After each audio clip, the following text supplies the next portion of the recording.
hockey. Yeah. My favorite. It's Judd's Hockey Show. It is Judd's Hockey Show. Welcome in Zolgad and co-host, producer extraordinaire AJ Fredrickson with you. Age, we have had a lot to talk about from the good side of things, right? Yes. This season, opening 7-game road trip, I think 5 1-1 record. You look at what this team has done, top 3 almost the entire season. Just a lot of things that have been what I would call a pleasant surprise. And because of that, there's been one thing that we've sort of haven't talked about a lot. Like we've touched on it here and there, but it hasn't been a focal point because the perfume of the season was covering up the stench of what we're about to discuss. And that is this. The Wild lost 4-0 in a brutal performance last night against Utah HC. How do you like that, soccer fans? At the X. They are now 11-11-1 at home. They have lost 3 consecutive home games. And of late, it's my humble opinion, they look like a completely different team at home and on the road. Last night was just pathetic. It was a terrible game. But I think we're at a point now, because this team is still in second place in the Central Division, because this team has overachieved, because this team looks like they are going to make the playoffs. I think we need to talk about it. I think we need to really break down, Age. What is your assessment of the fact that this club, which has been so good on the road, is now, if you strip away how the league likes to do it, 1 game under 500. They're 11-12 at home. Mm-hmm. It's pitiful. Like this is embarrassing. You are a team, and this is something that you brought up a few shows ago, which is if you look at other teams in the West right now, Winnipeg Jets plus 50 goal differential, Dallas Stars plus 32, Vegas Golden Knights plus 30, Edmonton Oilers plus 28, Los Angeles Kings plus 20. Those are all teams in the top 3 of their division. The Minnesota Wild plus 2. This is not like they have been like just above that 0 mark for the entire year. They had a big positive net number when it came to that first month or so when they started on the road. 11-11-1 at home here this season. The XCEL Energy Center is anything but a fortress. It is a hostel for other teams to come in, kick their feet up on the coffee table, and like as lounge as they please. It's embarrassing for a team that in the past has had a whole gimmick, a whole campaign of like, this is our ice. You've got to get in here, and we're taking water from sinks across the state. We're giving that, thank God. It's ridiculous. And right now it would be embarrassing if they still had that tagline going. I don't understand what's going on, but right now, whatever it is, you need to do something drastic. You need to do something for a homestand that sets the tempo. You're not leaving the Tria facility. You're not leaving the X. You're not getting more than a 2-block radius away from that rink until you can show that you can dominate in that building on a back-to-back night basis. Because what we saw against Utah, and Utah is a team that I think they are what I would say what a lot of people thought the Minnesota Wild were, and maybe still are, for like a decade, where they don't have the flashiest of players. Like Logan Cooley is an exciting young prospect. Clayton Keller is a fantastic player, but if they're on like a national broadcast for the night, I don't think many people that aren't in Utah are turning them on for the sake of watching Utah specifically. Like they play a game that kind of suffocates on other teams. Usually there's not a lot of shots or offense in their games. Last night, I think, was rather uncharacteristic at times for them. But the Wild, they had a few scoring chances, but in this quote stuck out to me that Jesse Pierce actually tweeted out from the post-game presser with head coach John Hines. Hines said, quote, "We can't be any softer at the net front than we were tonight. I'm not even talking about goaltending tonight. I'm talking about what happened in front of him." He's exactly right. There's no toughness. There's no grit. They're lacking what I think we saw earlier this season, which is something they wanted to address at the end of last season, which is teams right now, and Utah did it. Guys like Michael Kesselring and Liam O'Brien are coming in to your house wiping their dirty boots all over your nice white rug and leaving with 2 points because you can't do anything about it. It's really embarrassing, Judd. But what makes no sense is they're 17-5-3 on the road. Like when they're on the road, they're galvanized. They've got structure. They play, as we've talked about, to drop the word again, professional games. So that's the thing is, I don't understand. I mean, they have the most wins, I believe, in the entire league on the road. They have the best point percentage in the entire league on the road. I don't understand how you can come back here and get your butt kicked. And I mean, look at the scores at times. I think the Kings won 5 or 6-1 earlier in the season. Edmonton won like 6-1. Last night might have been the worst as far as just being checked out. And oh, by the way, your previous game was a really nice bounce back from a bad game on Saturday in Nashville. You beat the Avalanche at Ball Center, where you have had trouble winning previously. And let's continue down this path. Last night, you get Kaprizov and Spurgeon back. So the injury thing is basically gone. Brodin is out. Okay, maybe we could talk about that a little bit. But you should need to be Johansson's 100% out. healthy. Okay, he's out. Yeah, but it's one guy now. Like, and to their credit, the Wild have not tried to fall back on this excuse. But, to their credit, but still, 2 weeks ago, they had 3 defensemen out, Kaprizov out. Mm-hmm. Kaprizov, and we'll talk about his first game back in a second here.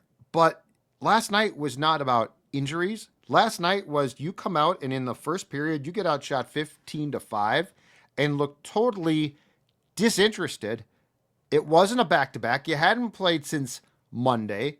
You laid an egg in Nashville, but then you came back and played really well against the Avs. Like, I was astounded by last night's performance. And John Hines, who goes out of his way not to take wins and especially defeats, like, he's very careful, as we've both seen, about not going overboard, like about a loss. Mm-hmm. His press conference last night, I think I timed it at 1 minute and 50 seconds. And he was livid. And you could tell. And now the question, or the quote in question that you just read, was Sarah from the Star Tribune asked about another topic that we can touch on, goaltending. Because Filip Gustavsson didn't get support, but he also didn't make one key save. And Gus has continued to struggle. And that's where Hines said, I'm not even going to talk about the goaltending because we played so soft in front of our goaltender. That is true. Mm-hmm.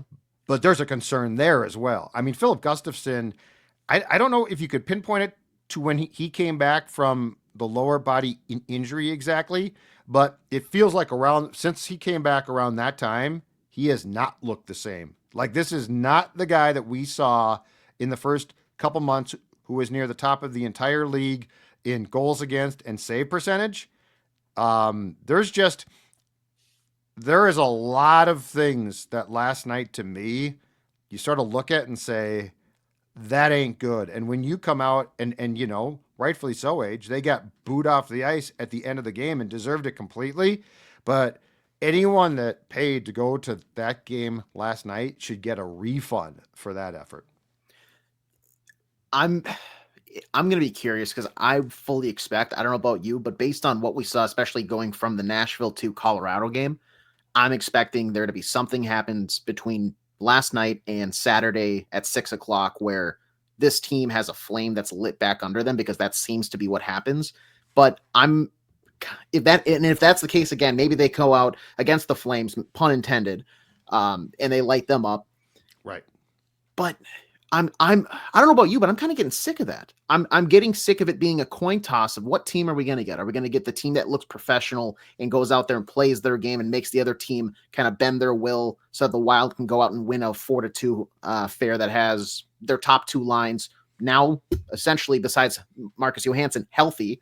Yep. Or are they going to be the team that gets pushed around by, I'm not going to say a lot of no-name guys, but for Utah, name me more than half the guys that are in their bottom 6. I don't think you can. I got their line chart. Well, I guess you can. Right here. Jack McBain, Nick Bustad, Lawson Krause, Liam O'Brien, who, by the way, God, I love that guy. What an old school goon. Kevin Stenland, and Alexander Kerfoot. That is their bottom six last night. Not exactly a bottom six that should kick your ass. No, and the thing is, they did.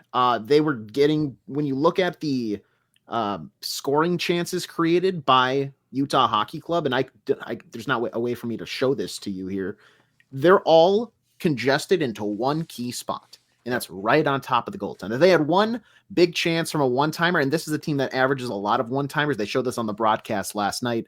Tied for third in the league with 12 one-timers taken per game. They had one from the left face-off dot. Otherwise, it's a lot of low chance, scattered shots kind of from around, but their biggest opportunities, they force their way to the net. Like, that is their game plan. Mm-hmm. And the Wild did nothing about it, seemingly. It was chance after chance right on top of Filip Gustavsson. And yes, I think he did not play good by any means. Like, this is a guy that it's clearly been a different goaltender since coming back from that injury.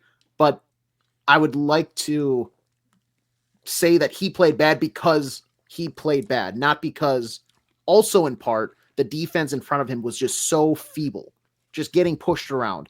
I don't know. I'm getting kind of sick of this flip-flop game that the Wild have playing. Like, are you good or are you not? Because at one point I was fully bought in, and now they've kind of pushed me back out of the store. Back to the defense for a second. The blue line. Declan Chisholm in particular, I thought was awful last night. -2, tough game. The interesting thing there is you've got a hammer here. You just sent Juracek back down. Mm-hmm. He was playing really well. Like, I liked what I saw there. I wonder what the patience is there. My guess is there's a chance Dermott might play. Now, I'm not thrilled about that, but might play on Saturday. But the fact is, yes, John Merrill, -2. Goudreau last night, -2. Just absolutely lifeless. I tweeted that. That was a lifeless performance. It was a performance that made me want to go to my fridge and get a Padres. That's right, to get a Padres, because this is fantastic beer. And you know why it's fantastic beer? Because all Padres do, all our friends do, is beer. With as it says there, craft brewing with an Irish lilt. They don't have a bunch of different drinks that they're trying to work on. They've got one thing. That tap room, absolutely great, is they've got beer. 6-packs now also, I should say, available at a bunch of stores: Lund's and Byerly's, Kowalski's, Haskell's, Hy-Vee, Total Wine, Cub, and MGM, as well as most independent liquor stores in the greater metro area and Rochester. I've been talking about the Red now for quite some time. Absolutely delicious. The English IPA, also great. The Irish Porter. So check them out. Padres, absolutely outstanding beer, because all they do, ladies and gentlemen, is beer. Let's get to the return of Kirill Kaprizov. And I've got a thought here. Okay. So he plays for the first time in 12 games. If you go back, when the Wild came back from the Christmas/holiday break, Kirill didn't play, and it was lower body. I think that it got out that it's a groin, but he was going to see specialist age. It was basically concerning. Last night, 3 shots. He played time on ice, total time on ice 16:39, which I would guess falls well below his season, what he was playing previously, average, because he was playing an absolute ton. Now, he's probably playing too much at times, to be fair to him. But the thing that stood out to me is, and it's his first game back after missing 12, so I need to see Saturday's game against Calgary as well. But he definitely did not have the explosiveness like that. His first step, if he was a football player, you would say, and Kirill puts his cleat in the ground, like the explosion is incredible. That was missing. Now, it's very entirely possible he was rusty, but I do have a little bit of a concern. Until I see that explosion back, I got to acknowledge I'm a little bit concerned. He also had that, and he didn't miss the net, but there was the late one-timer, I think it was on a power play, that he sort of half fanned, half didn't, and he got the shot on goal, but it was really weak. Now, I'm not worried about that, but that to me says that he was 100% rusty. But I want to see that explosiveness in skating, because if that's compromised at all, he's a different player. Still very good, but he's a different player. Yeah, and that was so noticeable last night. Like, that was probably one of those things that I focused on more than anything for the game. Yep. And he was just not Kirill Kaprizov. And I know Jesse told us on Tuesday that the plan should be, and I agree, and you would like to think the team thinks this too, is that he doesn't see game time again until he can be the Kirill Kaprizov that everybody knows and loves. That was not the guy last night. And granted, it was just a really bad game all around from everybody on the ice. But 16:39 for him is, I mean, you'd think that he either spent 8 minutes in the box or he had to leave at some point for the game. But not like, clearly there was either rust, or I'm curious if potentially like a soreness from that's what injury. I'm wondering. Yeah, that's what I'm curious about. Yeah, and if he is still like laboring with something, I mean, as much as I want him on the ice, I would say pull him back out. Like, I don't care how much he's chomping at the bit, foaming at the mouth, whatever expression you want to use to get back out there. Yep. I'm not going to say he's no good, because he's probably better on one leg than most players are on two. Mm-hmm. But you need him to play at a certain level, especially later in the season, if you're going to, as it looks, as you mentioned at the top of the show, looks like you're going to get it in the playoffs, and him dealing with something and maybe re-aggravating it, or let's maybe just get to that 4-nation face-off break, and then we're going to have, no, I don't care. You've done okay enough, probably better than most people anticipated without him in your lineup. Mm-hmm. Make sure he's good. And I'll tell him to the face, Kirill, you're out. We need you healthy. Go up to the press box. I don't care. I'll be that guy. I know people are going to say, no, we need him on the ice. I need him healthy before anything else. I need him healthy. Yep. And I'm hoping that this was just rust. And you're right. The entire team played so poorly. It's really hard to say, okay, he didn't play as well. So like, that was just such a clunker. But there's also a flip side here to, he has to, if he can't skate, like if we see it again on Saturday and it becomes, he just can't plant his skate and push, you got a problem here. I don't think that he would have been brought back too soon, but I think it's also worth discussing what Jesse brought up on the show on Tuesday, and that is the insistence of the team that he scale back in his time on ice, like after practice. Because I think he has a very regimented routine of like, this is what I do. He clearly is on the ice constantly. Mm-hmm. They clearly think that that's become like a problem. But the flip side to that is, how quickly can he grow comfortable with his routine now being completely changed? So this is going to be very intriguing. This is going to be and I'm with you. If for whatever reason he came back and you said, then he shouldn't play. I think in their minds, it's probably rust. But I also think that when you take an athlete, especially a world-class one, I mean, this guy is so special, and change his routine, I know it sounds silly, but it changes how they think a little bit. So I'm wondering how this all blends together and how it works.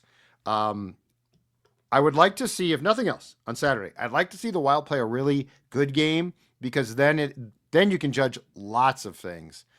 Because by the end of last night's game, I can't think of anyone who played well. Like, I can't name you one guy who I'm like, you know what? Jacob Lauko played well. Or Jakub Lauko played well. You know what? Or Jared Spurgeon came back and he played a great game. That was one of the rare games where I didn't see anything worth noting from a good standpoint. Yeah.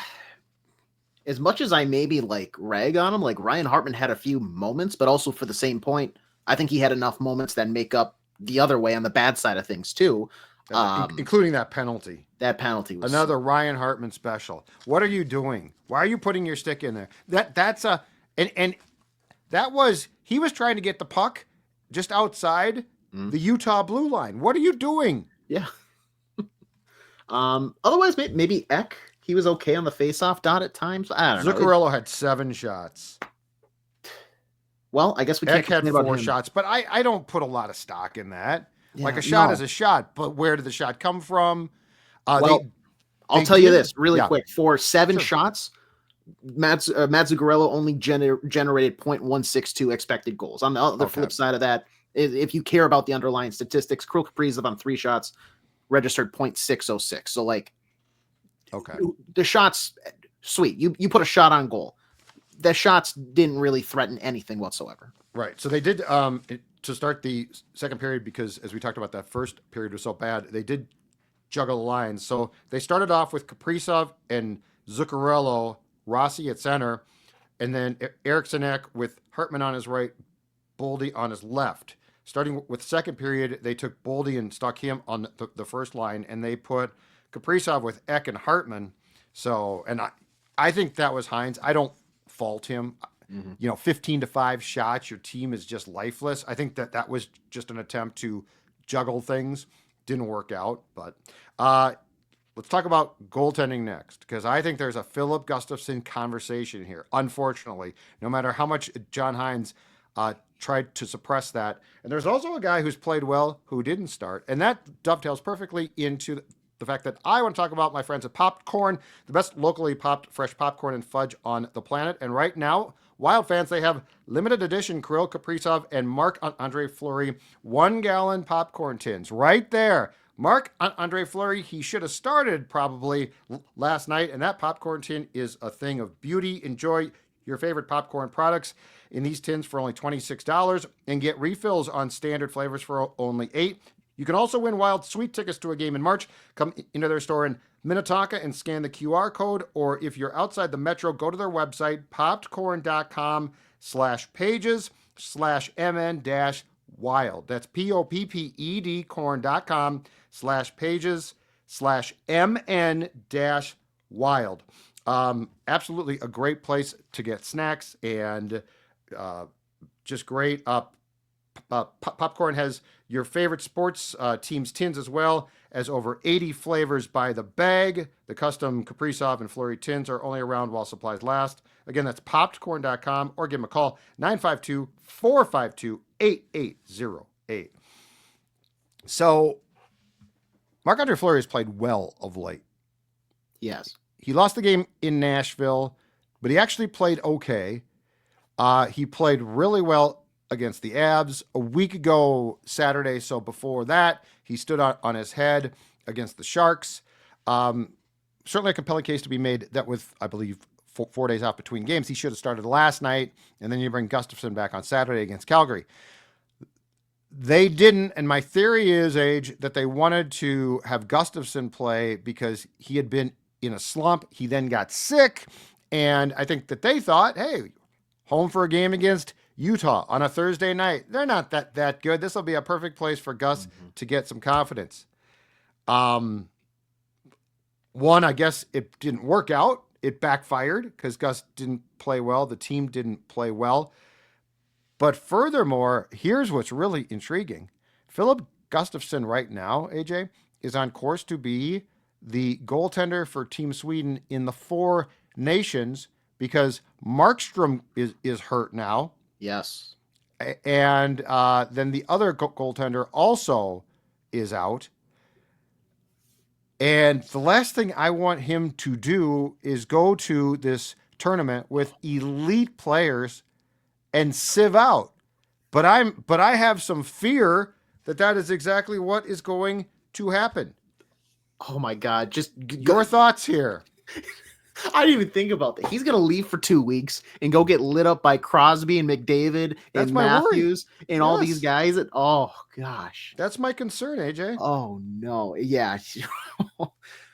Jeez. I mean, at what point, and I know Team Sweden isn't going to like this hypothetical here, but hypothetically, what happens if some sort of injury bug pops up for Mr. Gustafsson before that 4 nations face off? And hey, he's going to have to pull out.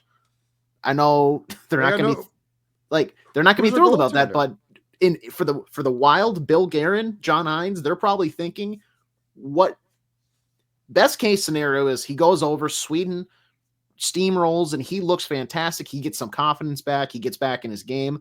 But I mean, we just talked about it, Judd. He doesn't look like the same guy that he was before that lower body injury. This is that is like nightmare fuel to think about him going to play against some of the best players in the world, minus the Russians, just because they're not going to be there. And then, yeah, I mean, and I don't, correct me if I'm wrong, I don't think Sweden's defensive core is all that great. And Brodin shouldn't be going. No, if he goes at this point, I would be shocked. I mean, you're not playing for your actual team. Correct. Here in the NHL. Why would you be able to get healthy and then go risk a re-injury in this tournament? Absolutely. God, yeah, that's a recipe for a really bad time. Because then he's going to come back with all these all his bad juju, and oh my God, he could use the break. So the Team Sweden 3 goaltenders that were named: Markstrom, who got hurt for the Devils a couple of nights ago, and I think he's out for a while. Yeah, they just announced today 4 to 6 weeks he'll be okay, out. So he's gone. Yeah. Allmark, who now plays for the Senators, correct? Yes. He's injured. So Gustafsson is now by default your top goaltender, but is not playing anywhere near that. So that is at least a concern, because you know what? God bless him. Fleury's been good, but there's no like, oh, we're just going to rely on Flower now for the next 4 weeks. He's 40 years old. He can play. He should play. He can't play a ton. So like this really paints you into a corner here. And again, I'll say it as I am looking forward to watching the tournament. It's going to be fun to watch. It's great skill. I think it comes at a terrible time. I hate doing it. I don't like shutting down, but what I hate more is exposing players now. Like, at least if you played it in September before training camp and guys got hurt, they would have time to come back. Yeah. This is leading right into the playoffs. It's a playoff type tournament. And furthermore, like with Brodin, is he going to press to try to play? Which, you're right, he should not do. Mm-hmm. Gustafsson could use the break. He's not going to get it now. So I just have real concerns because, like, last night, I think it was the second goal that went short side over his shoulder. That Keller goal, yeah. That was just a bad goal. Mm-hmm. The goal that got double tipped by the side of the net was a tough save. I think it was the third goal, but he was there. And it got tipped by Spurgeon. Then it got tipped by the Utah player, but it didn't get tipped far side. It got tipped short side again. It just feels like, if nothing else, this guy could use a mental break, and he's going to get anything but that if he indeed is starting for Team Sweden in the Four Nations. Yeah, what a terrible time. What team is... It's a terrible timing. It's awful timing. So's the Olympics. Terrible timing. Which team do you think, if you had to take a random guess here, which team is going to get impacted by a major injury at this tournament? And then that's going to start the discussion of like, why did we even do it? My guess is Toronto. They're atop their division. They have so many people going to this. One of the big three of Marner, Matthews, or Nylander probably is going to be the guy. And Matthews is already banged up. Yeah, the team that honestly is probably that sneakily is going to benefit from this whole thing the most, Columbus. I don't think they have a single player going to this tournament. They are one of the hottest teams in the league right now. They're back up into the second wild card in the East. That's a great point. They're buy stock in Columbus Blue Jackets. Dino has got them. They're going to thrive. But yeah, what a terrible time. And now a terrible situation for the Minnesota Wild with Gustafsson going. Yeah, and what a job that Dean has done there. Yeah. I mean, the tragedies, they weren't that good to start with, and he has done a fantastic job. Absolutely great story. That's a good one. Yeah, well, first of all, Brodin can't go. If Brodin goes, I'll flip out. Yeah. The Gustafsson thing concerns me. Here's the problem. Wallstedt's still hurt, right? Yes. So he's still out down there, so you can't, like ideally, if Gustafsson has another bad game and Wallstedt had been playing, I think I might have employed the original plan, right? Mm-hmm. Bring Wallstedt up, you let him play. Gus still plays some, but now you have at least got one goaltender that you could potentially rely on who's not 40 years old. This is what gets me. You don't have that option now, And if Gus has another clunker or two, my guess is you see Fleury on Saturday now against the Flames. But if Gus continues to, the term that I would use to describe his play of late is fight the puck. He's fighting the puck. Mm-hmm. It looks like he's not comfortable. The rebounds are back somewhat. Like that was a big thing, right? Early season Gus, the rebounds disappeared. When Gustafsson is struggling, and this is probably true of a ton of goaltenders, but when Gustafsson's struggling, you get those rebounds. He can't control the puck. But this is definitely, depending on what your expectations are, this is definitely a cause for concern because this guy looks nothing like the guy who was absolutely carrying you at one point. And it looks like we still don't really have any news at all. 2 weeks ago was like the first reports of, hey, they're making some contract shifts because they're being very quiet about this Jesper Wallstedt injury. I searched, I Googled Jesper Wallstedt. I went to news and there's really nothing here other than some articles from like months ago about an extension, some other new stuff. And then, it's just, hey, by the way, he's injured. We don't really know too much. Yeah. I don't know what's going on there. I think I saw, I want to say in The Athletic, I might've seen lower body, but I mean, they can also make stuff up. I mean, who knows? Yeah. Like it's like they lie about stuff like that constantly. But anyway, so not a lot to like last night. Hockey Day in Minnesota is coming up. I mean, how can you got to have a good performance there. As I recall, the Wild is like some ridiculously good 11-2-1. Yeah. See right there. Calgary's got no chance. No. And that's why I said like they're coming off a loss. John Hines is going to say something. Like John Hines was pissed. They're going to dominate here. The Wild Hockey Day record. I've looked. I think you're right. They are right here. See this thing last night? Picked this up at the game last night. Hockey Day facts. 14-3-1. 14-3-1. Yeah, they're unstoppable. Do you have a game? Just a quick branch off. Do you have a game that you're looking forward to for this year's Hockey Day? Let me see. As you have the giant menu in front of you. Saturday, it's like a play sheet. Yeah. All right. Trips 82, Flagstaff. Let me see here. So it starts with Eden Prairie Hibbing boys game. Yeah. That's the one I'm looking most forward to. I think Eden Prairie always plays well. And then just with my family, my dad being from Hibbing, it's always fun to check. Oh, very nice. Yeah. Are you going? I probably won't. It's 8:30 start and it's in Shakopee, a little bit of a drive. You're gonna be drinking tonight, so I get it. Yeah. 11:30 a.m. Gophers Bemidji State. 2:30 p.m. Shakopee Maple Grove Varsity Boys.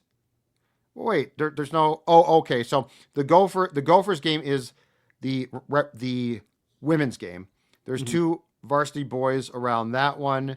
5 o'clock, Shakopee Maple Grove JV boys. What are we doing? Why are we doing a JV game on Hockey Day? And then they'll cap it with the Flames and Wild. Oh, okay. So my guess is that FanDuel is going to show the first 3 games. They won't show the JV game clearly.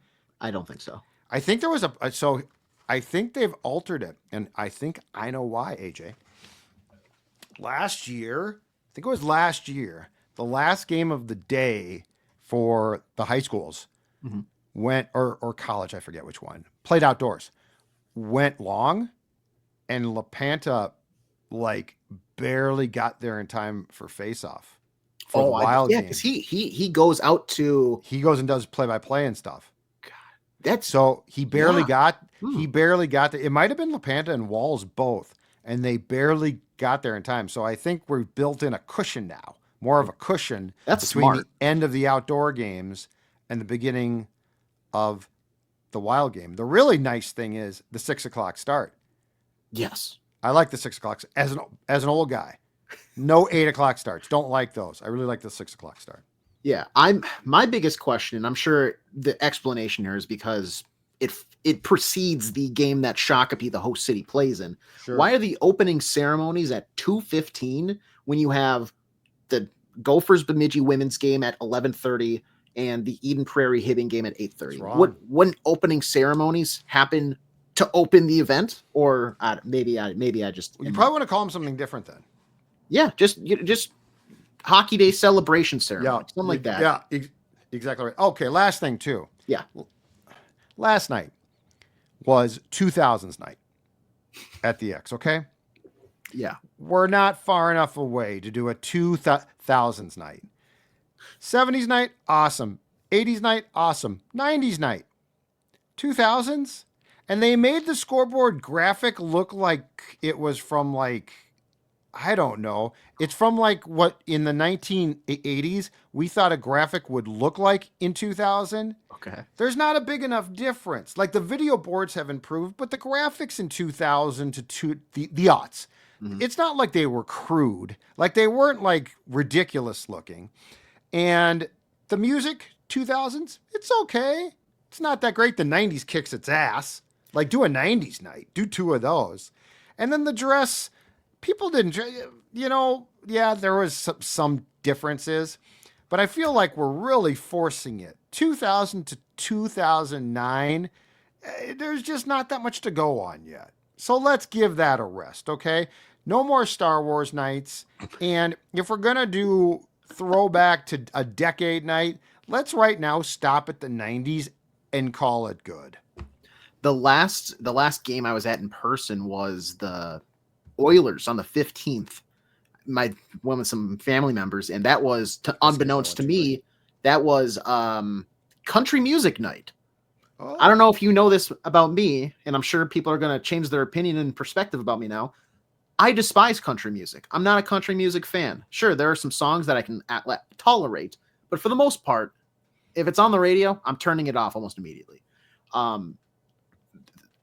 What is the need? Can we get some more then? Depends on what type of country. Depends on what type of country. Old school I like. And that's the thing. Like there's and the new stuff's basically just rock.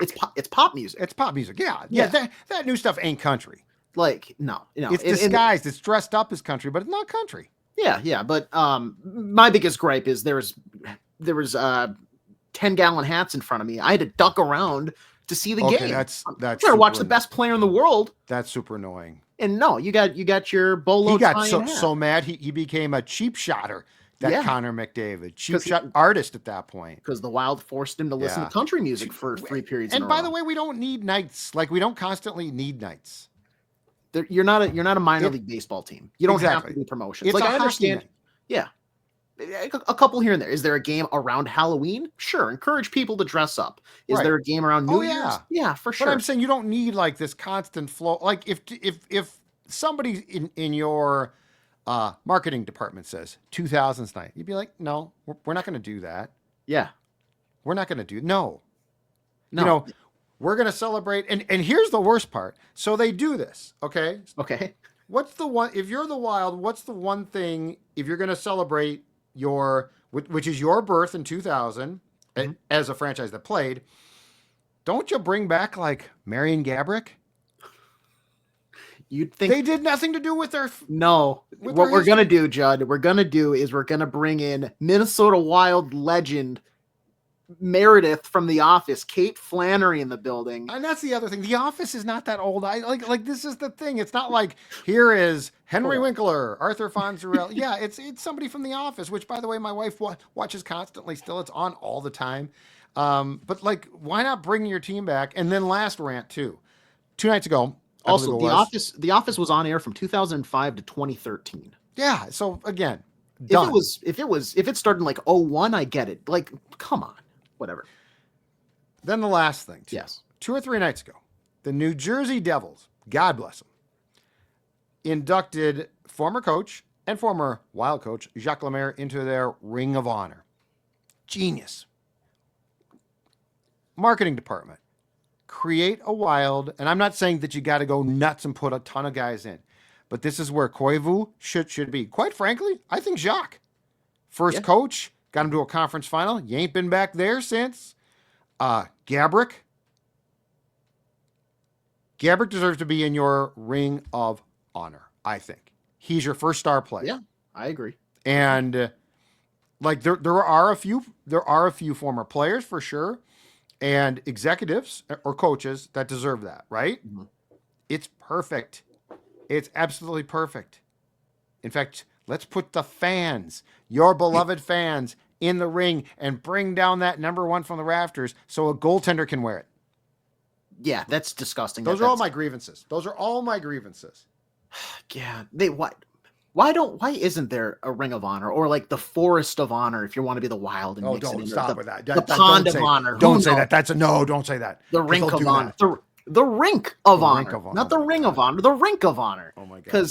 Because I know you've aired out your grievances about this many a times, plenty of times. But Mikko Koivu, I like growing up, loved him.